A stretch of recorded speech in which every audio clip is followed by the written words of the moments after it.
நம்ம பென்சி ரவையில் இப்போ உப்புமா செய்ய போகிறோம். இங்கே பாருங்கள், வெங்காயம்,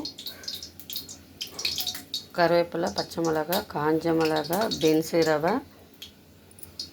இந்த பேக்கெட் தான் பென்சி ரவை வாங்கினது.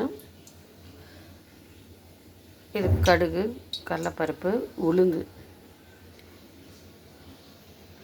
இப்போ நம்ம வானலில் எண்ணெய் ஊற்றியாச்சு. நம்ம கடுகு போட்டுறோம்.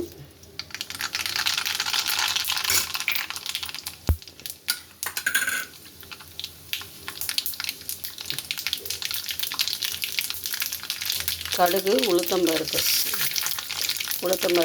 கடலைப்பருப்பு.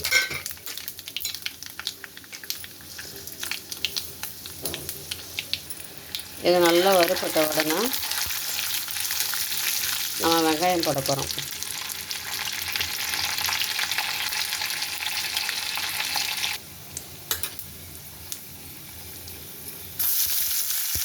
வெங்காயம், கருவேப்பிலை, பச்சை மிளகாய்,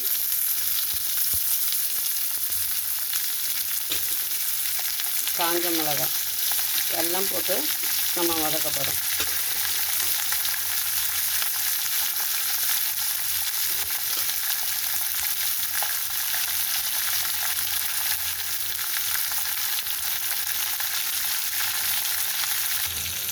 நம்ம வெங்காயம் வதக்கிறதுக்கு கொஞ்சம் உப்பு போட்டுக்கலாம்.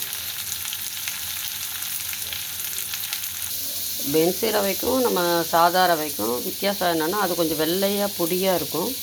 இது பாருங்கள், கொஞ்சம் மஞ்சளாக கொஞ்சம் பெருசாக இருக்கும் இது. ஆனால் இதுவும் கொஞ்சம் நல்ல டேஸ்ட்டாக இருக்கும் இந்த ரவை. இதில் ஒரு தடவை உப்புமா பண்ணி பாருங்கள், செம்ம டேஸ்ட்டாக இருக்கும் இது. இப்போ நல்லா வதங்கிது. நம்ம தண்ணி ஊற்றிட போகிறோம்.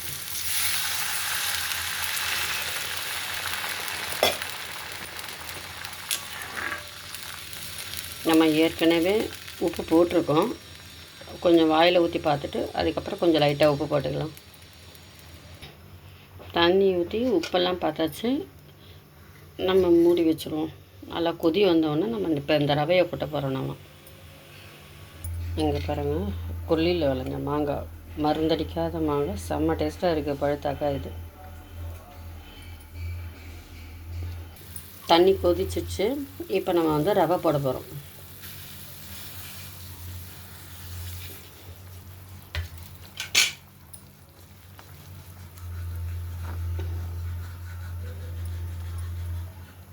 ரவை போட்டுட்டு நம்ம இப்போ மூடி வச்சு ஸ்லோவில் வச்சு வேக வைப்போம். நல்லா கொதிக்குது. நம்ம மூடிட்டு நம்ம ஸ்லோ பண்ணிடலாம்.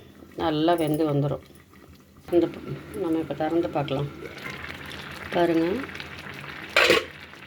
இன்னும் கொஞ்சம் வேகணும்.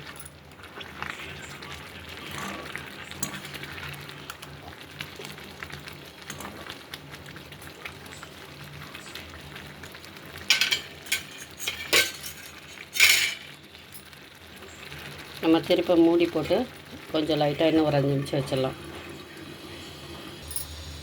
நம்ம திறந்து பார்க்கலாம். பாருங்கள், நல்லா சேர்ந்து வந்துச்சு. லாஸ்ட்டாக நம்ம கொஞ்சம் நெய்யை ஊற்றி இறக்குனா முடிஞ்சிடுது. வாசனையாக இருக்கும் லாஸ்ட்டாக நம்ம நெய் போடும்போது.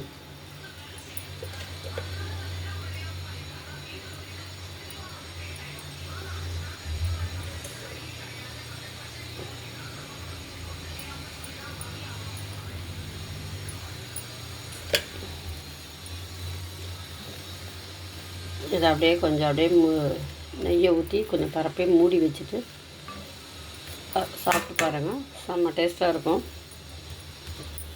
இதை செஞ்சு பார்த்துட்டு எப்படி இருக்குன்ட்டு சொல்லுங்கள். பிடிச்சிருந்தா கமெண்ட் பண்ணுங்கள், ஷேர் பண்ணுங்கள். தேங்க்யூ.